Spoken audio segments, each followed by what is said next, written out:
Izin untuk mempresentasikan mengenai journal reading.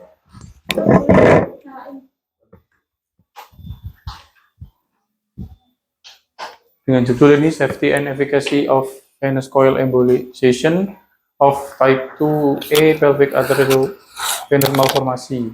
Ini untuk judulnya itu tadi, dan untuk penulisnya ini dari Liu Min Kwon dan kawan-kawan.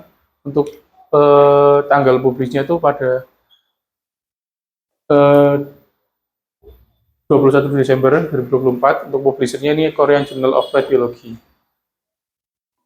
Nah, dari abstraknya terlebih dahulu, tujuannya untuk mengevaluasi keamanan dan efektivitas embolisasi coil pada segmen vena pada pasien dengan AVM pelvis yang tipe 2A. Nah, untuk material dan metodenya ini studi retrospektif. Peserta penelitiannya terdapat 13 pasien usia median 43 tahun, rentang usia dari 20 sampai 62 tahun, di mana 7-nya itu adalah laki-laki, 6-nya perempuan, yang menjalani embolisasi coil transvena untuk AVM tipe 2. Nah, ini dicirikan adanya banyak arteriol yang mengalir pada ke segmen vena dari satu vena drainase tanpa bahan embolik cair. Untuk waktunya dari Maret 2017 sampai Februari 2023. Hasil dievaluasi melalui pemeriksaan klinis, angiografi, dan CT lanjutan. Untuk hasilnya dari 14 prosedur dilakukan pada 13 pasien, kecuali pada satu pasien. Nah, semua terapi diselesaikan dalam satu sesi, di mana akses transvena digunakan pada 10 prosedur, sedangkan fungsi langsung digunakan pada 4 sesi. Prosedur embolisasi menggunakan rata-rata 55,7 plus minus 58,5 coil, rentang 7 sampai 238, dan berlangsung rata-rata selama 127,3 plus minus 39,5 menit, dengan tingkat keberhasilan teknis 92,9%. 13 dari 14 pasien dari 13 dari 14 prosedur.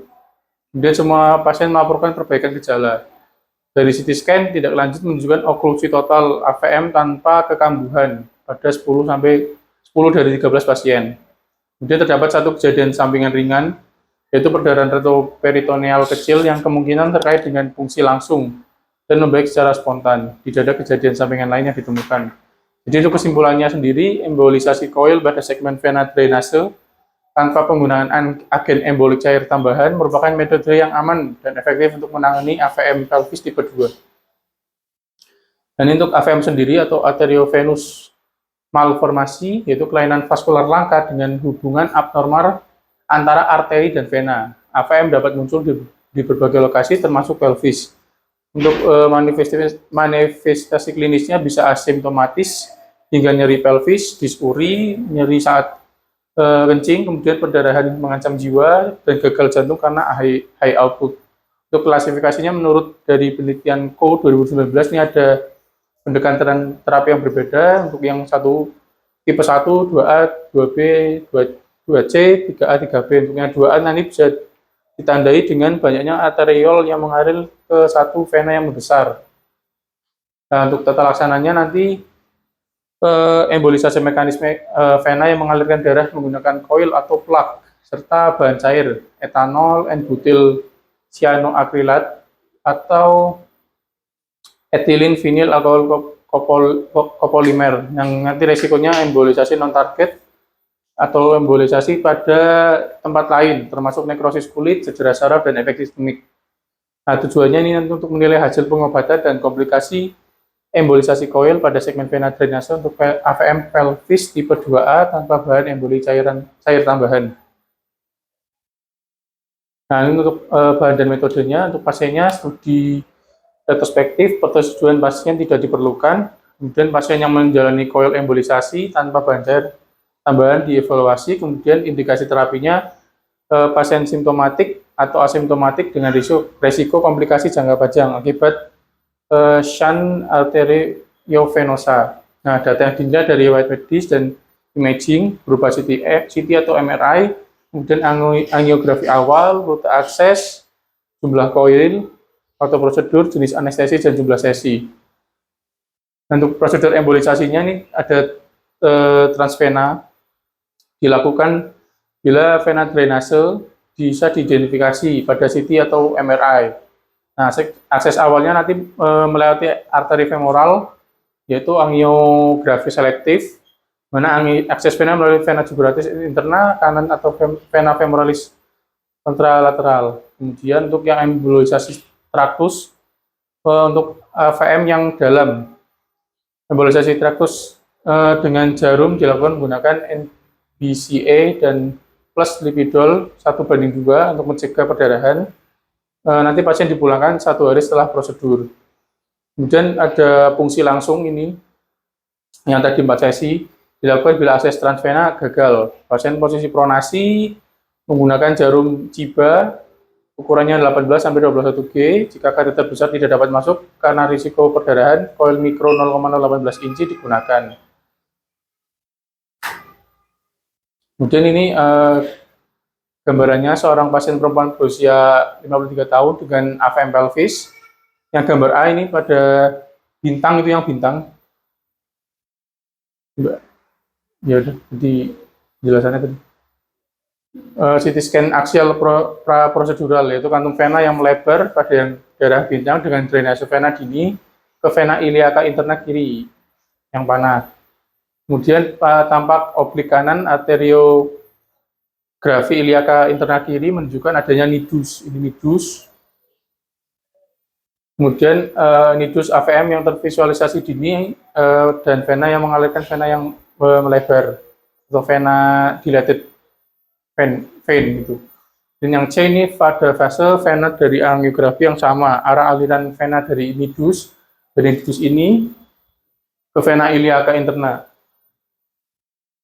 teramati. Kemudian radiografi spot menunjukkan, yang gambar di radiografi spot menunjukkan koil transvena kantung vena, ada nidusnya yang bagian lingkaran terputus-putus menggunakan mikrokateter yang panah. Kemudian yang ini arteriografi iliaca interna kiri lengkap tidak menunjukkan AVM residual. Kemudian yang F ini menunjuk angiografi CT lanjutan tidak menunjukkan drainase vena dini residual di area pelvis kiri atau AVM malformasi arteriovenosa. Nah, ini untuk pasien yang perempuan usia 45 tahun dengan AVM pelvis. Dari gambar yang A itu CT angiografi praprosedural menunjukkan AVM pelvis kiri. Nah, B dan C ini arteriografi iliaca interna kiri menunjukkan visualisasi dini kantung vena. Atau angiografi fase tunda menunjukkan vena drainase yang melebar pada bagian panah ini. Berasal dari nidus AVM dan bermuara ke vena iliaca interna melalui jalur yang berliku-liku. Kemudian yang D ini setelah akses transvena ke nidus AVM gagal karena jalur vena yang berliku. Kemudian pasien diposisikan pronasi dan dilakukan dengan fungsi tadi.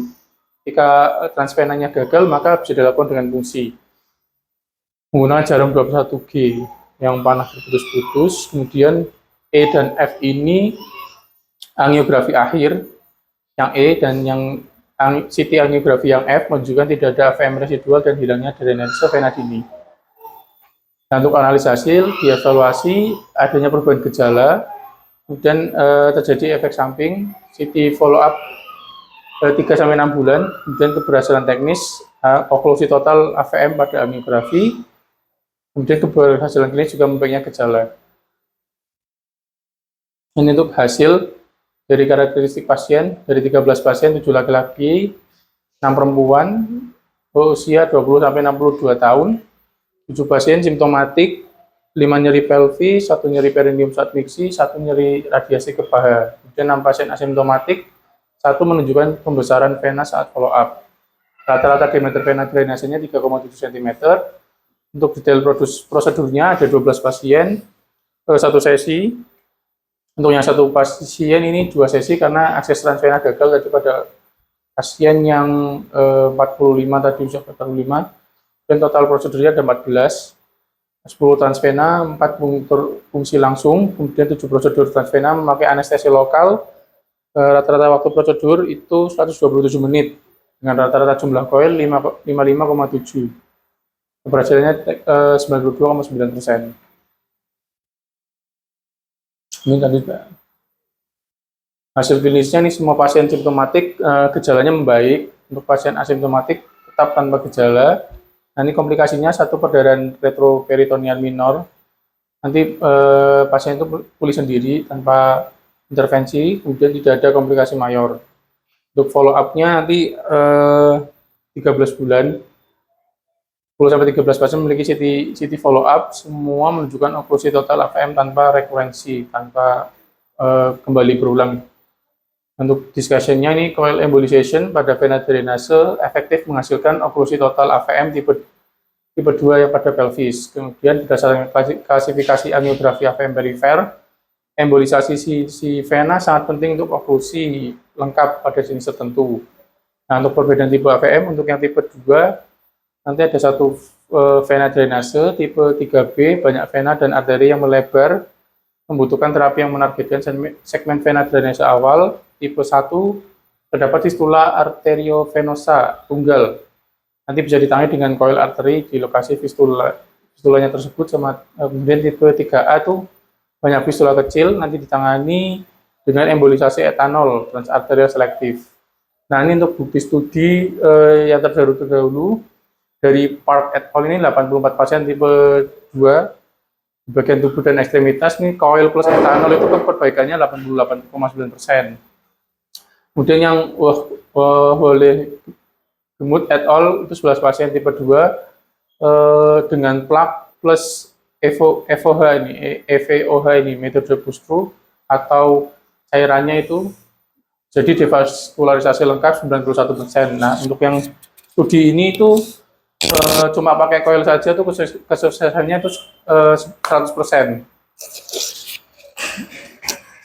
Untuk keamanan terapinya, untuk etanol transarterial pada AVM pelvis, komplikasi besar 25%, jadi nekrosis kandung kemih, insufisiensi ovarium, kemudian agen embolik cair seperti cyanoacrylate dan etiblok, ini komplikasinya 28,5%, jadi emboli paru, paresis femoral, kemudian pendekatan transarterial paling berisiko. Nah, untuk yang fungsi langsung itu malah paling aman. Di penelitiannya, kalau tidak salah Park et al. Tadi ada. Kemudian untuk yang resiko etanolnya sendiri, dosis besar atau bolus, komplikasi berat, vasospasme pulmonal, kolaps kardiovaskular. Kemudian untuk yang masalah lokal tadi, ada nekrosis kulit, cedera saraf. Untuk pengalaman 20 tahun, nanti institusi mengurangi penggunaan etanol, meningkatkan penggunaan coil vena saja. Untuk resiko metode fungsi langsung, ini potensi perdarahan selama manipulasi kateter. Kemudian untuk pencegahannya nanti bisa sering-sering angiografi, refungsi jika kateter bergeser, kemudian gunakan kateter 4-5 French atau mikro kateter. Dan nanti bisa diembolisasi trakus fungsi dengan lem. Nanti untuk hasil studinya tadi sudah. Penanganan pasien asimptomatik nanti yang pertama AVM cenderung membesar karena aliran tekanan tinggi. Nah, dari 6 pasien asimptomatik, 1 mengalami pembesaran dalam 1 tahun. Penanganan dini dapat mengurangi jumlah komplikasi, jumlah sesi, dan jumlah koil. Dan yang keempat, mencegah komplikasi berat seperti gagal jantung, high output, dan kegagalan organ. Untuk keterbatasan studinya, jumlah sampelnya kecil, jadi generalisasinya terbatas. Kemudian CT angiografi sulit menilai residu karena artefak logam coil. Kemudian teknik reduksi artefak dan MR time resolve dapat membantu. Yang keempat, coil saja membutuhkan lebih banyak coil, jadi perlu banyak coil jika menggunakan tanpa tambahan cairan. Dan waktu prosedurnya lebih lama dan biaya lebih tinggi dibandingkan etanol plus coil. Nah, kesimpulannya embolisasi coil pada segmen vena tanpa bahan cair tambahan adalah aman dan efektif untuk AVM pelvis tipe 2A dengan keberhasilan teknis tinggi, perbaikan klinis total, dan hampir tanpa komplikasi. Seperti itu. Dan untuk apakah ada kriteria inklusi yang jelas dalam penelitian, ini ada pasien dengan tipe 2A AVM terus menjalani coil embolisasi tanpa bahan cair tambahan dengan periodenya tuh Maret 2017 sampai Februari 2023. Kemudian apakah kondisi pasien diidentifikasi dengan baik dengan metode validator reliable? Iya, karena pasien ini nanti didiagnosis dengan tipe A2 pelvic AVM dilakukan dengan CT atau MRI, kemudian angiografi juga berdasarkan tadi klasifikasinya CO. Kemudian apakah pasien direkrut secara berurutan? Ya, disebutkan semua pasien yang menjalani prosedur dalam periode tersebut dievaluasi. Selanjutnya, Mbak. Apakah pasien direkrut secara lengkap? Ya, ini total 13 pasien dimasukkan, tidak ada indikasi bahwa ada pasien yang dikeluarkan atau hilang sebelum prosedur. Dan apakah karakteristik pasien dilaporkan dengan jelas? Ya juga. Disebutkan secara lengkap dalam tabel 1 yang memberikan data lengkap tadi yang tampil tadi. Kemudian apakah outcome klinis dilaporkan dengan jelas? Outcome yang dilaporkan itu jelas, ada technical suksesnya 92%, clinical suksesnya 100%, komplikasinya 1 kasus yaitu sebesar 7,1%, minimum bleeding, sama CT follow up. Nanti ada complete oklusi lengkap pada 10-13 pasien. Kemudian lanjutnya Mbak, apakah follow up pasien cukup lama dan jelas? Untuk median follow up-nya tadi 13 bulan, CT follow up-nya pada 10-13 pasien. Kemudian apakah penyebab atau faktor pelancur dijelaskan? Tidak begitu jelas. Di mana penelitian ini menyebutkan karakteristik AVM dan teknik ASEX, tapi tidak mengevaluasi faktor pelancur seperti variasi anatomi, operator dependence, adanya prior prosedur. Kemudian apakah ada laporan lengkap mengenai adverse event? Ya, ada, di mana tercatat jelas komplikasinya. Ada 1 kasus perdarahan retroperitoneal minor, tidak ada komplikasi mayor. Kemudian penjelasan penyebab dan penata laksananya jelas. Yang terakhir ini, apakah strategi analisis statistik memadai untuk jenis penelitian ini? Ya, karena case series analisis deskriptif sudah memadai. Tadi diberikan adanya median, range, kemudian rata-rata, tidak diperlukan uji komparatif seperti itu. Oke, makasih ya. Ini AVM-nya di pelvis ya? Pelvis dokter. AVM-nya di pelvis ya. AVM sendiri tadi apa definisinya? AVM itu kejadian langka adanya pembukaan ya. Definisi AVM tadi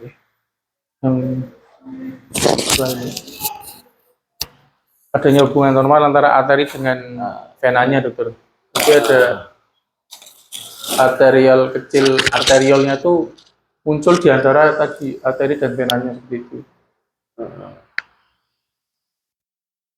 Ini pun bisa terjadi di di otak gitu. Ya, betul. Terus penanganannya, penanganan AVM-nya tadi apa aja di sini ja? Penanganannya AVM-nya tadi bisa untuk mulai apa diagnostiknya, terus sampai dengan penanganannya. Coba diagnostiknya apa dulu? Ada CT, MRI dulu. Kemudian ada nggak DSA gitu, ada nggak? Nggak ada, tadi ada gambarnya.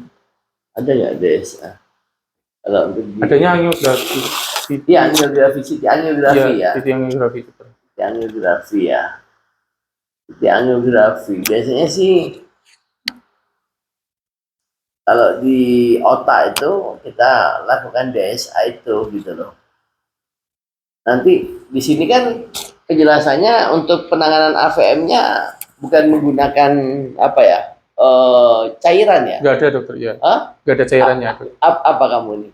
Ini pakai coil saja. Apa? Coilnya saja dokter. Coil ya, coil ya. Bukan embol ya, bukan embolisasi ya, bukan. Ini katanya ada embol juga. Ada dokter. Itu tuh prosedur embolisasi itu gimana tuh? Ada transvena, kemudian embolisasi traktus sama fungsi langsung. Tahu embolisasi itu kayak seperti apa sih? Embolisasi itu adanya embolisasi itu embolisasi itu embol embolisasi itu menumpukan tuh. Menumpukan apa? Dia memasukkan kayak glue gitu, kayak cairan itu. Lem. Itu. Tadi itu ada beberapa cairan yang tadi kamu sebutkan itu. Embol. Ini dokter yang embolisasi traktus NBCA plus lipidol. Apa? Yang ini NBCA plus Iya itu, Bidol. NBCA plus Bidol itu. Nah, itu.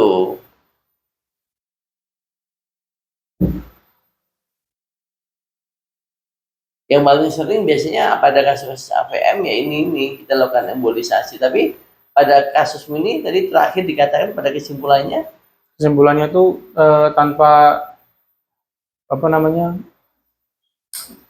cairan tadi, tambahan cairan itu bisa juga dokter lebih efektif. Itu.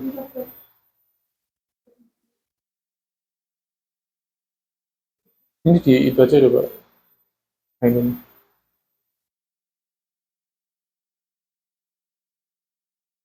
Bukan coba. Tadi sebelum.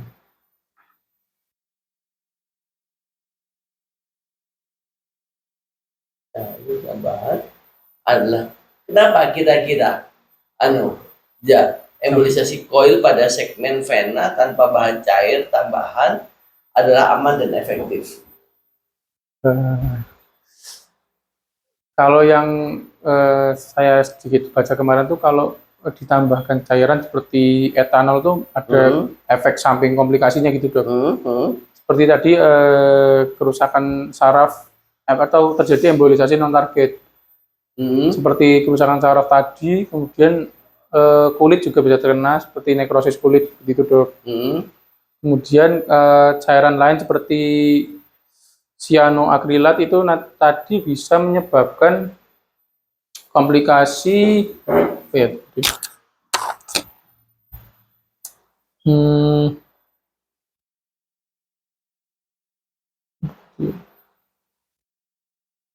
Coba nanti kamu cari ya, Jaya. gitu kan. Cari ya. Ya, secara garis besar sih intinya, tapi nanti kamu cari aja ya. Gitu. Secara garis besar intinya sih, kalau koil itu kan dia lokalis, Ya. Kalau embol dikhawatirkan nanti cairannya itu akan nyebar kemana-mana itu loh. Iya.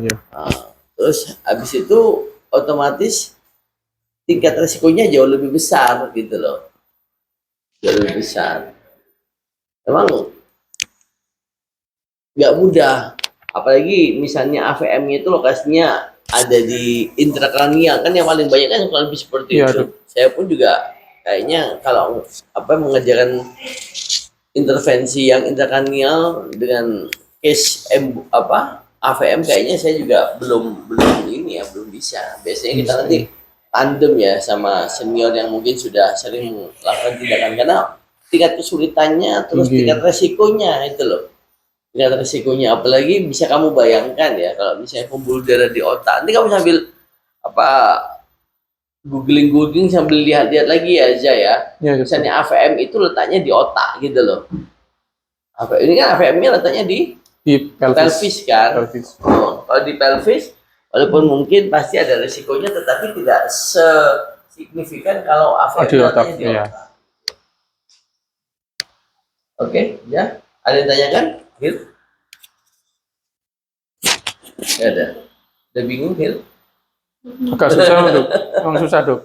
Agak susah emang dok. Iya. Neurointervensi susah. Iya, susah memang. Jadi kamu coba cari-cari case AVM yang letaknya di otak ya. Tuh. Otak. Oke, ya, tutup ya. Baik, terima kasih dokter atas waktu dan perhatiannya dan sarannya, masukannya. Baik, assalamualaikum warahmatullahi wabarakatuh. Waalaikumsalam.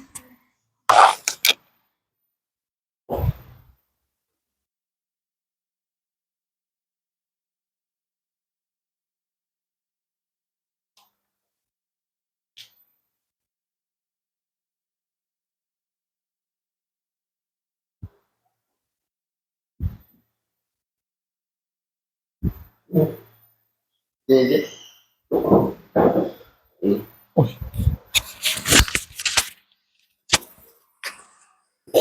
Baik, assalamualaikum warahmatullahi wabarakatuh. Waalaikumsalam. Baik, dokter, perkenalkan saya Mawayu Amalia dengan 301020085. Sebelumnya terima kasih Dokter Flora dan Aslia sudah menyempatkan waktu pada pagi hari ini untuk membahas dari refleksi kasus vertigo dan DBD. Ini dari identitas pasien, namanya Nyonya Sunarsi Sri Lestari, usianya 52 tahun, jenis kelamin perempuan, agamanya Kristen, suku Jawa, alamatnya di Jalan Betet, nomor 19 APA 104012, pekerjaan ibu rumah tangga, tanggal masuknya 29 November 2025. Keluhan utamanya adalah pusing berputar. Jadi pasien ke Polisaraf RST Dr. Sujono Magelang pada tanggal 29 November 2025 dengan keluhan pusing berputar sejak 2 hari sebelum masuk rumah sakit. Pasien mengatakan saat bangun tidur tiba-tiba pusing berputar lalu pasien terjatuh. Pasien sering mengeluhkan pusing berputar seperti ini dan memberat ketika menghasilkan cahaya. Keluhan disertai mual, tidak ada muntah. Pasien juga mengeluhkan demam sama BAB cair sejak 2 hari sebelum masuk rumah sakit. Sehari bisa 5 kali, terus tadi pagi keluar darah sedikit, tidak ada lendir, BAK dalam batas normal, terus pasien sudah berubah jalan di IGD RS lain 1 hari sebelum masuk rumah sakit, tapi belum ada perubahan. Makan minum tidak ada keluhan. Untuk riwayat penyakit terdahulu, pernah ada riwayat keluhan serupa yaitu pusing berputar, terus riwayat trauma kepala, stroke, hipertensi, DM, gagal ginjal, kolesterol tinggi, sakit jantung, merokok, dan keganasan disangkal. Lalu penyakit keluarga untuk riwayat keluhan serupa, stroke, hipertensi, DM, sama keganasan juga disangkal. Lalu riwayat sosial ekonominya, pasien seorang ibu rumah tangga, tinggal di rumah bersama suami dan anak, kesan ekonominya cukup. Terus riwayat pengobatannya beta-histin, ranitidin, flunarizin, paracetamol, sama atapulgit. Terus riwayat alerginya asam mefenamat sama metamizol, yang noradus.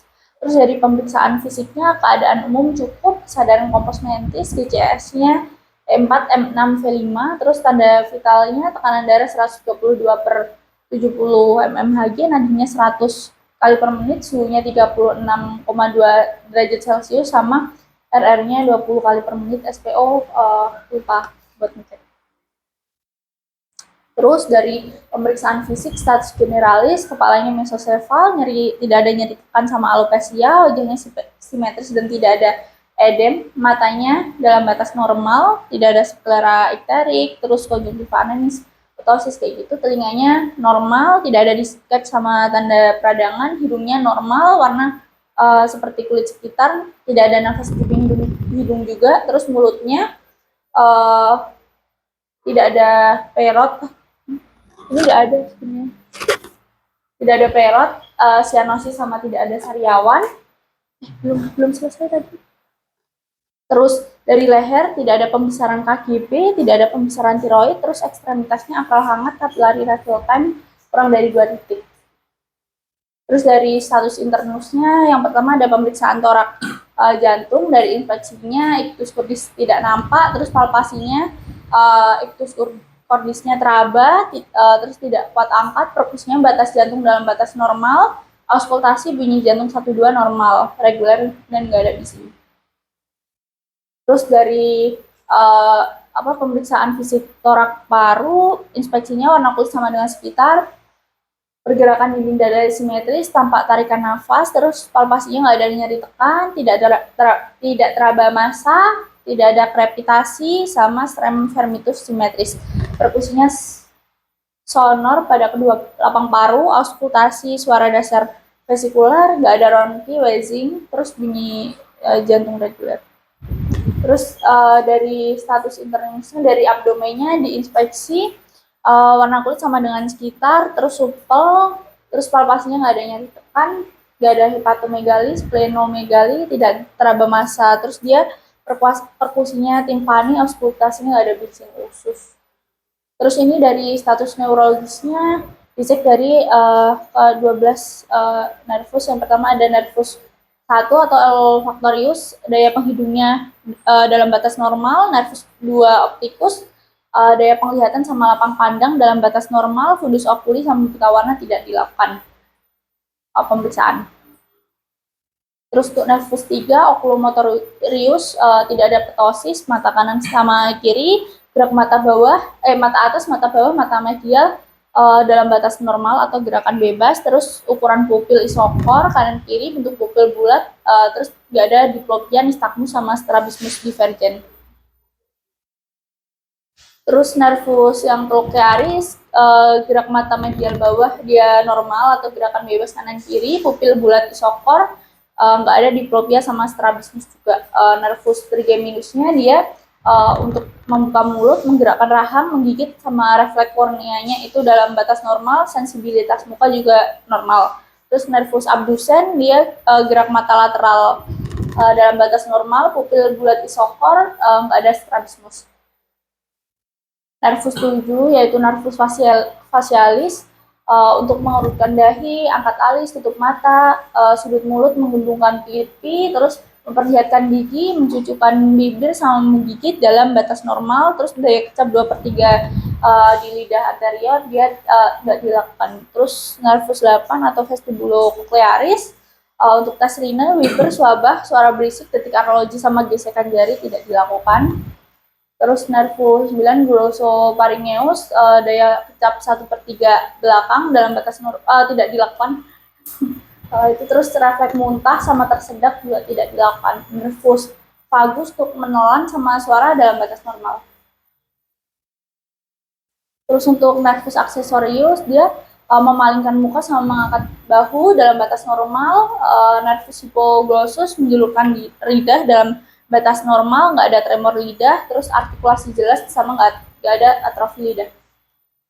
Terus dari pemeriksaan dari anggota gerak atas, bentuk abnormal, gerakan abnormal, drop hand, claw hand, picture hand, kontraktur nggak ada dalam anggota gerak atas kanan sama kiri, warna kulit sama dengan sekitar. Terus palpasi, belum diganti. Tidak ada nyeri tekan, terus lengan atas sama lengan bawah tidak ada kelainan, edem juga nggak ada. Terus dari anggota gerak atas, dari motoriknya, gerakannya normal kanan kiri, kekuatannya 555, tonus normotonus, trofinya eutrofi, terus refleks fisiologisnya biceps sama triceps plus 2. Semua plus 2. Terus refleks patologisnya Huffman sama tremor nggak ada, sistem sensorisnya sensibilitas dalam batas normal. Terus untuk anggota gerak bawah, dari inspeksi dari bentuk abnormal, drop foot, claw foot, kontraktur, nggak ada kelainan, warna kulit sama dengan sekitar. Palpasinya di anggota gerak bawah tidak ada nyeri tekan sama edem. Mohon maaf, ternyata PPT-nya belum terganti. Lanjut untuk sistem motoriknya, dari gerakan dalam batas normal ya, bebas kanan kiri, kekuatan 555, tonus normotonus kanan kiri, trofi eutrofi, klonusnya nggak ada. Refleks fisiologisnya patella sama Achilles plus 2, refleks patologisnya Babinski sama Cadok nggak ada, sensibilitasnya normal. Ini untuk dari pemeriksaan labnya, pemeriksaan darah rutinnya. Lanjut. Lanjut. Nah, ini untuk pemeriksaan, tadi kan ada keluhan pusing berputar, untuk pemeriksaan khusus dilakukan tes Romberg, ini positif. Terus untuk diagnosisnya, pertama kan dia tadi keluhannya pusing berputar, jadi untuk diagnosis neurologis yang pertama itu dia klinis pusing berputar, topisnya di organ vestibularis, terus etiologisnya vertigo. Tapi karena dia kan keluhan pertama pusing berputar kan, tapi ternyata setelah dicek lab itu trombositnya turun, terus dicek lab lagi makin turun, jadi suspek ke DBD.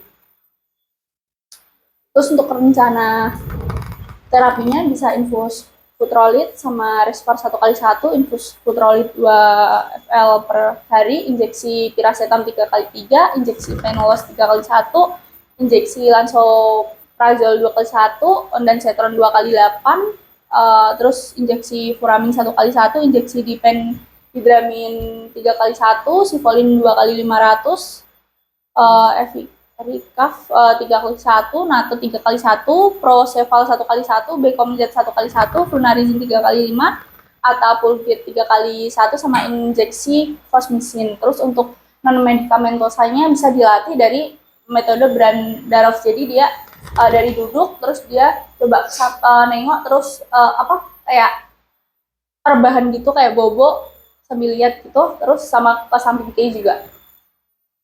Terus edukasinya, jadi dia memposisikan kepala lebih tinggi pada saat tidur, terus menghindari perubahan posisi kepala secara mendadak ya, terus mengubah posisi secara perlahan, terutama saat berpindah dari posisi berbaring atau duduk ke posisi berdiri. Terus keluarga turut mendukung dengan motivasi pasien dalam mencari penyebab vertigonya dan mengobatinya sesuai dengan penyebabnya. Terus mendorong pasien untuk teratur melakukan latihan vestibular.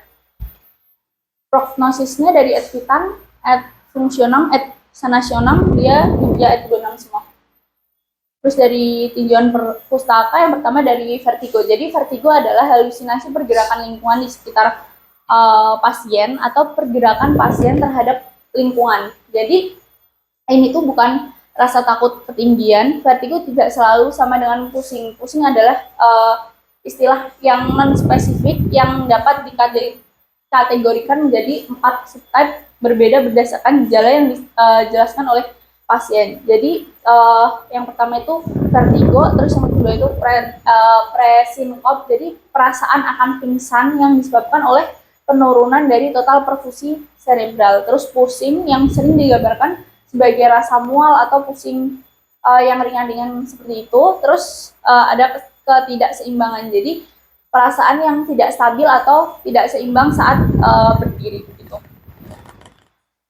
Terus untuk klasifikasinya, vertigo itu vertigo vestibular itu dapat berasal dari kelainan di sentral, yaitu di batang otak, cerebellum atau otak. Terus atau di perifer, yaitu telinga dalam atau saraf vestibular. Terus fisiologis dari vertigo itu adalah keadaan vertigo yang ditimbulkan oleh stimulasi dari sekitar penderita, di mana sistem dari vestibulum, mata dan somatosensorik berfungsi dengan baik.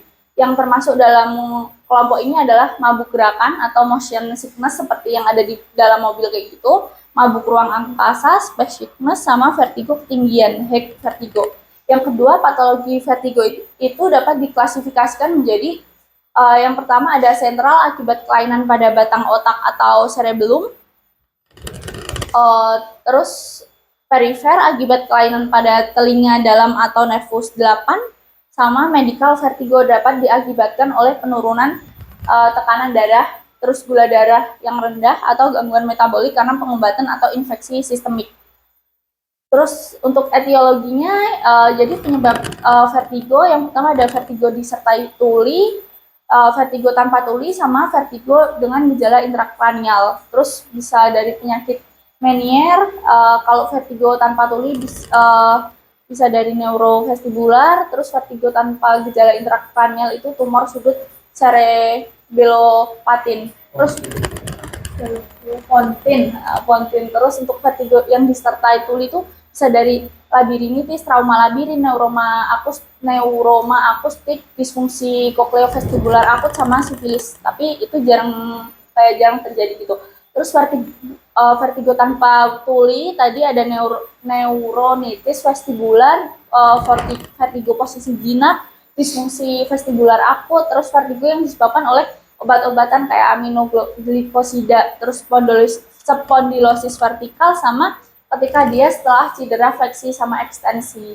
Terus vertigo dengan gejala intrakranial itu bisa disebabkan oleh tumor sudut cerebellopontin, terus penyakit cerebrovaskular seperti TIA atau CVA, terus insufisiensi seperti vertebrobasimeter dan tromboembolisme, sindroma medula lateral, sindroma subclavian still, sama migrain basiler. Terus bisa disebabkan oleh tumor otak kayak ependymoma atau metastasis di ventricle 4.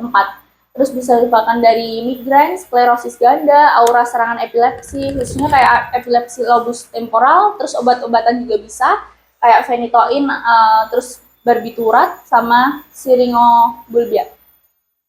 Terus yang vertigo perifer sendiri, yang pertama ada vestibular neuritis. Jadi vestibular neuritis ini ditandai dengan vertigo, mual, ataksia, dan nystagmus. Nah, ini tuh berhubungan dengan infeksi virus pada nervus vestibular. Labirinitis terjadi pada kompleks gejala yang sama disertai dengan tinnitus atau penurunan kesadaran keduanya terjadi pada sekitar 15% kasus vertigo otologik. Jadi kalau vestibular neuritis tuh dia biasanya disertai dengan kayak penyakit telinga gitu, kayak tinnitus atau penurunan pendengaran gitu. Terus yang kedua dari vertigo sentral ini bisa, yang pertama ada bisa migrain. Terus Selby and Lenz 1960 menemukan vertigo itu menjadi gejala yang sering dilaporkan pada 27-33% pasien dengan migrain. Sebelumnya telah dikenal sebagai bagian dari aura selain kabur, penglihatan gada sama disatria. Untuk basilar migrain ini di mana juga didapatkan keluhan sakit kepala sebelah. Jadi vertigo pada migrain ini lebih lama dibandingkan aura lainnya dan seringkali membaik dengan terapi yang digunakan untuk migrain gitu. Terus untuk vertigo sentral yang kedua ada vertebrobasilar insufficiency. Jadi biasanya ini terjadi dengan episode recurrent dari suatu vertigo dengan onset akut dan spontan pada kebanyakan pasien terjadi beberapa detik sampai beberapa menit. Jadi vertigo ini cuma sebentar doang, nggak sampai lama gitu.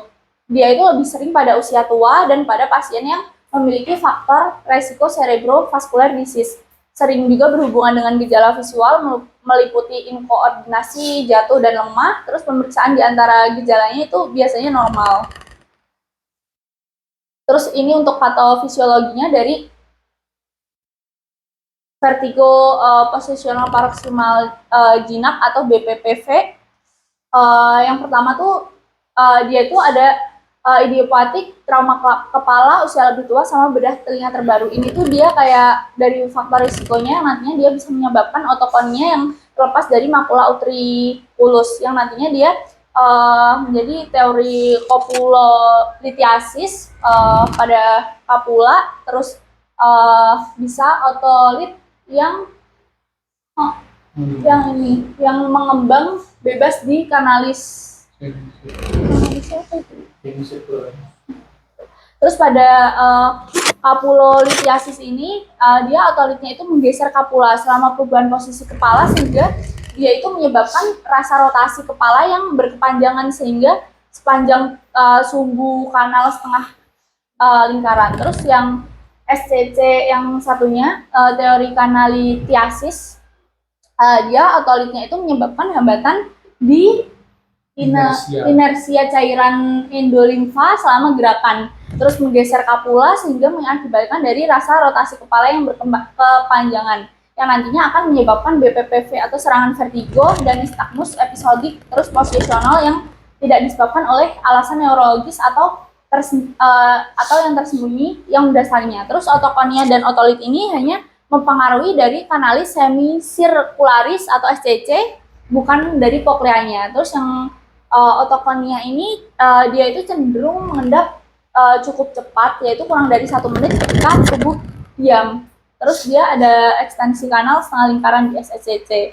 Yang ini pengaruhnya nanti di pendengaran. Terus yang ini vertigonya itu berlangsung sampai 1 menit atau kurang.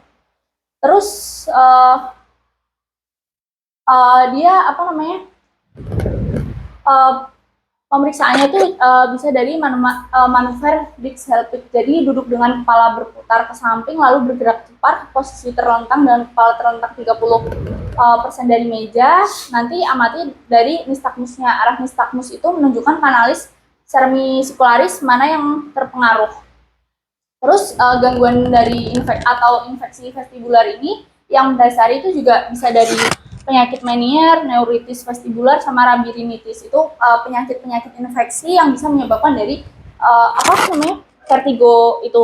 Terus ini nanti bisa dibagi menjadi 3, BPPV kanal posterior sekitar 95-99%, yaitu otot mata itu dirangsang untuk menghasilkan gerakan fase lambat, jadi torsiol ke bawah yang nantinya akan menyebabkan ini nystagmus fase cepat geotropik torsional yang mengarah ke atas atau ke arah kanan, terus ke arah sisi yang terkena. Terus yang kedua ada BPPV kanal superior kurang lebih 1%. Nah ini otot mata itu dirangsang untuk menghasilkan dari gerakan fase lambat. torsi ke atas. Terus nistagmusnya itu akan bergerak cepat, terus torsional, downbeating atau ke arah sisi berlawanan. Terus yang ketiga ada BPPV kanal yang horizontal, ini sekitar kurang lebih 5-20% yang menyebabkan nanti dia akan mengalami fase lambat horizontal terus menjauh dari sisi yang terkena yang nantinya dia akan menyebabkan dari nistagmus horizontal, yaitu fase cepat yang berdetak ke arah sisi yang terkena. Terus tes kepala terlentang, berbaring terlentang, putar kepala ke samping di staf sisi untuk menggerakkan dari otolit sepanjang sumbu SSC horizontal. Nah, nanti jika otolit mengambang bebas di SCC, pergerakan telinga yang terkena ke arah meja menghasilkan aliran dari endolimfa stimulasi bersih di SCC horizontal yang terkena, sehingga nanti sinyal stimulasinya itu dibawa ke nukleus batang otak yang nantinya akan menghasilkan gerakan lambat refleks mata menjauh dari telinga yang terkena. Terus nantinya akan menyebabkan dari nistagmus horizontal hyotrofik. Nistagmusnya itu fase cepat berdetak secara horizontal ke arah meja. Sedangkan yang satunya jika otolitnya itu melekat pada kapula SCC, pergerakan telinga yang terkena ke arah itu intinya dari kapula SCC di horizontal nantinya akan menyebabkan sinyal penghambatan dibawa ke nukleus batang otak yang akan menghasilkan gerakan mata yang lambat dan refleks ke arah telinga yang terpengaruh dan gerakan horizontal yang cepat menjauhi dari telinga yang terpengaruh, yang nantinya akan menyebabkan nistagmus horizontal apogeotropik, nistagmus fase cepat yang berdetak secara horizontal ke arah langit-langit. Jadi yang satu ke arah meja, yang satu ke arah langit-langit. Terus nah ini terdapat dua hipotesa yang menerangkan dari patofisiologi BPPV, yaitu hipotesa kapulotiasis. Jadi dia adanya debris yang berisi kalsium karbonat yang berasal dari fragmen otokonia yang terlepas dari makula utriculus yang berdegenerasi lalu menempel pada permukaan kapula semicircularis posterior yang letaknya langsung di bawah makula utriculus. Nah, debris ini menyebabkan lebih berat daripada endolimfa sekitarnya. Dengan demikian menjadi lebih sensitif terhadap perubahan arah gravitasi. Jadi jika pasien berubah posisi dari duduk ke berbaring dengan kepala tergantung seperti pada tes Dix-Hellpick, kanalis posteriornya itu berubah posisi dari inferior ke superior, kapulanya bergerak secara utriculofugal. Nah, nanti akan timbul dari nistagmus sama keluhan dari vertigonya, yaitu keluhan pusing berputar. Lalu pergeseran massa otokonia tersebut membutuhkan waktu. Nah, hal ini tuh menjadi penyebab adanya masa laten sebelum timbulnya nistagmus sama keluhan vertigo. Gerakan posisi kepala yang berulang dapat menyebabkan otokonia ini terlepas dan masuk ke dalam endolimfa. Nah, ini yang akan menyebabkan timbulnya vertigo, yaitu kurangnya atau menghilangnya nistagmus atau vertigo di samping vertigo. Terus dia itu ada mekanisme kompensasi sentral adanya di samping itu. Terus nistagmus ini timbul secara paroksimal pada bidang kanalis posterior telinga pada bagian kanalis posterior telinga yang berada pada posisi di bawah sama dengan arah komponen cepat ke atas. Yang kedua ada hipotesa kanalitiasis. Jadi menurut hipotesa ini debris otokonia tidak melekat pada kapula, melainkan mengembang pada endolimfa kanalis posterior. Terus pada perubahan posisi kepala, debris tersebut itu akan bergerak ke posisi paling bawah endolimfa, bergerak menjauhi ampula dan merangsang dari nervus ampularis. Jadi bila kepala digerakkan tertentu, debris akan keluar dari kanalis posterior ke dalam pulsus communis, lalu akan masuk ke dalam vestibulum dan vertigo atau nistagmus akan menghilang. Terus untuk gejala klinisnya itu gimana? Jadi yang pertama ada perbedaan vertigo perifer sama sentral ya. Jadi kalau perifer itu lesinya ada di sistem vestibular, di telinga dalam, terus saraf perifer. Terus habis itu vertigo sentral, dia itu ada di sistem vertebrobasiler dan gangguan vaskuler di otak, batang otak sama cerebellum. Terus kalau penyebabnya, jadi kalau vertigo yang perifer itu dia itu biasanya dari posisional paroksimal jinak BPPV. Terus apa namanya, penyakit menir, neuritis, vestibular, labirinitis gitu, trauma kayak gitu. Jadi dia itu gangguannya itu bisa karena pengaruh apa namanya, penyakit kayak gitu. Kalau yang perifer, kalau misalnya sentral itu dia lebih ke apa namanya, kayak dari gangguan di otaknya atau di sentralnya. Terus dari iskemik batang otak, vertebrobasilar insufficiency, neoplasma sama migran basilar. Terus gejala gangguan SSP-nya itu sistem saraf pusatnya itu nggak ada kalau perifer ya, karena dia gangguannya nggak ada di situ, nggak ada di SSP-nya itu. Terus kalau vertigo sentral karena emang dia gangguannya ada di sentralnya di otak, batang otak kayak gitu, jadi dia bakal ada gangguan dari SSP seperti diplopia, parestesi, gangguan sensitivitas dan fungsi motorik, disatria, sama gangguan cerebral.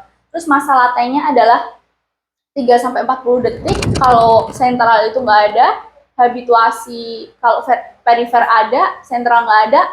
Kalau perifer itu rasa lelahnya ada, sentral nggak ada. Terus intensitas dari vertigo perifer itu malah dia itu lebih berat gitu, lebih sampai apa, pokoknya sampai berat sampai dia nggak tahan gitu lah. Kalau misalnya vertigo sentral itu tuh dia ringan, malah kayak bisa apa, ibaratnya bisa ditahan gitu lah. Kalau vertigo yang perifer tuh dia pasti nggak kuat gitu. Kalau yang sentral tuh dia masih bisa nggak dirasain gitu. Terus kalau di perifer itu karena dia gangguannya bisa dari telinga dalam juga, dia bisa disertai dengan telinga berdenging atau tuli juga bisa. Kalau sentral nggak ada dari gangguan telinganya. Terus nistagmus spontan di vertigo perifer ada, di sentral nggak ada. Terus klinis vertigo perifer sama sentral, bangkitan vertigo. Jadi kalau perifer itu dia biasanya dia itu lebih ke mendadak, kalau sentral itu dia lambat. Derajatnya perifer itu rasa sakitnya itu dia lebih berat yang perifer daripada yang sentral. Terus pengaruh gerakan kepala itu ada. Jadi kayak tadi ya, misalnya dia motion sickness di mobil kayak gitu tuh dia bisa yang perifer, kayak misal dari tidur langsung duduk kayak gitu yang dipengaruhi gerakan itu vertigo perifer. Terus gejala autonomnya itu ada, terus gangguan pendengarnya itu juga ada. Kalau sentral nggak ada gejala otonom sama gangguan pendengaran. Terus untuk diagnosisnya pertama itu dilakukan dari anamnesis. Jadi pertama ditanyain, digali dari bentuk vertigonya, apakah melayang-layang, bergoyang, kayak bumi itu berputar, atau rasanya seperti naik perahu dan lain-lain. Terus keadaan yang memprovokasi atau pencetusnya, kayak sebelum vertigo itu sebelumnya itu ngapain, kayak misalnya dari perubahan posisi kepala, seperti awalnya berbaring terus tiba-tiba duduk kayak gitu, atau karena dia itu kecapean gitu, atau dia stres, tegang kayak gitu. Terus dari profil waktunya dia itu secara akut atau perlahan-lahan, terus apakah dia hilang timbul atau terus-terusan, terus dia progresif, terus membaik atau enggak. Terus pada anamnesis juga ditanyakan apakah ada gangguan pendengaran yang biasanya menyertai atau ditemukan pada lesi alat vestibular atau nervus vestibularis. Apakah dia tuli atau yang satunya kurang pendengaran gitu. Penggunaan obat-obatan seperti streptomycin, kanamycin, salisilat, antimalaria, dan lain-lain yang diketahui ototoksik atau vestibulotoksik, dan adanya penyakit sistemik kayak anemia, penyakit jantung, hipertensi, sama penyakit paru yang kemungkinan menjadi trauma akustik. Terus diagnosisnya untuk pemeriksaannya itu bisa dilakukan dari Romberstein, tes tandem Walking, finger to nose test, nose test, finger to finger test, sama dysbiodokokinesis untuk pemeriksaan penunjangnya. Jadi yang pertama dari pemeriksaan Romberstein, pemeriksaan neurologi Romberstein. Jadi penderita itu berdiri dengan kedua kaki yang dirapatkan seperti ini, lalu dia mula-mula dengan kedua mata.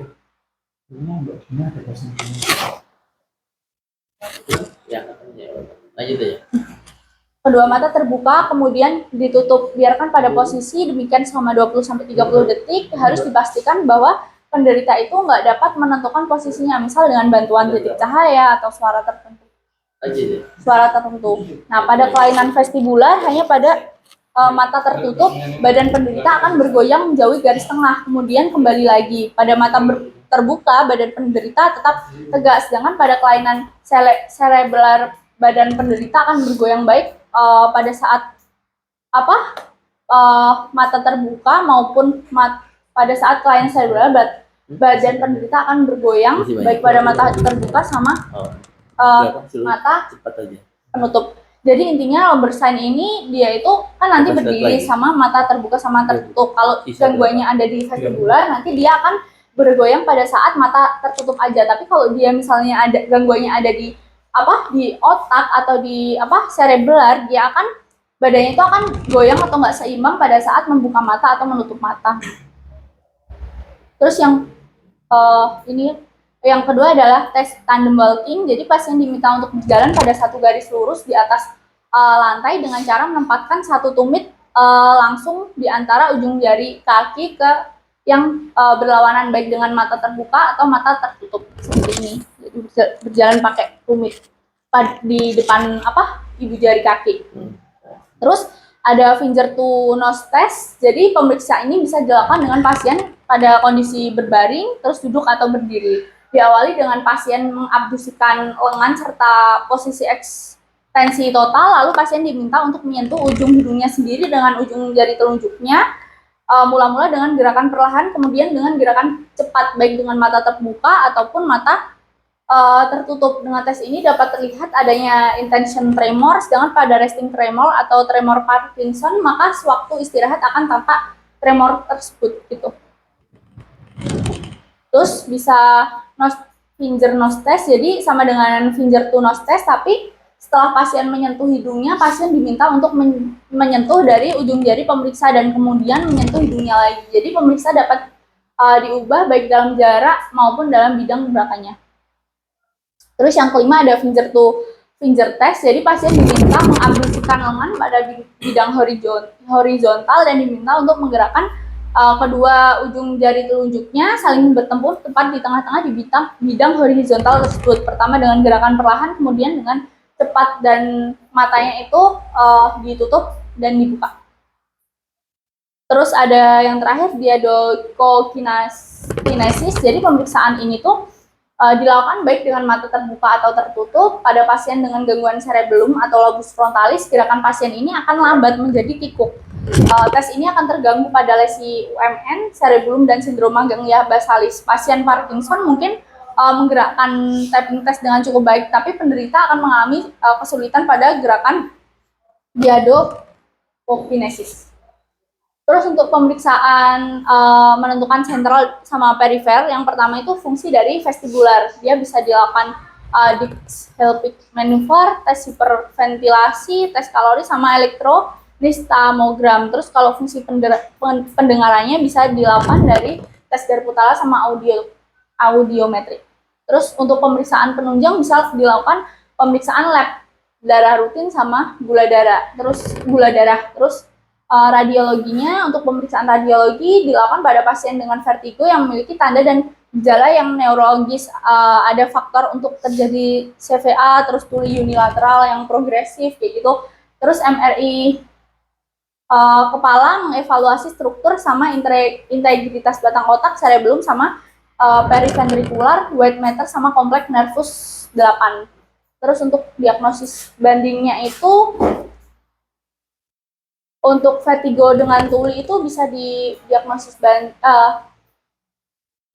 Meniere's disease, labirinitin, trauma, akustik neuroma. Terus vertigo tanpa tuli itu bisa vestibular neuritis, bening positional vertigo, akut vestibular dysfunction, terus medication induced